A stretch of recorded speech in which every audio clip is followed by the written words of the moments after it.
ဆိုခုနှစ်တွေကပိုင်းခြားတွေပေါ့တိတ်ဆိတ်စွာနဲ့ရောက်လာခဲ့ပြီအချိန်ဟာ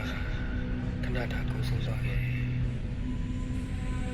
ပျော်ရွှင်ခြင်းဝန်းနေခြင်းများနဲ့လက်ထက်တဲ့တိတ်တဲ့ပြန်တွေ့မိရတယ်အမှန်ရရနဲ့လက်ထက်တဲ့ငိုကြွေးခြင်းဝန်းနေခြင်းတွေတိတ်မြန်ခဲ့လက်ထက်တဲ့ပေါ့အချို့ချက်တွေဟာအသေးပဲမဲ့လို့ခဲ့အချို့ချက်တွေဟာမျောလင်းခြင်းများစွာနဲ့ကင်မတပ်ဖို့ခက်တယ်ခံစားချက်အချို့ကထွက်ခွာသွားခဲ့အချို့ကဆက်ရောက်လာခဲ့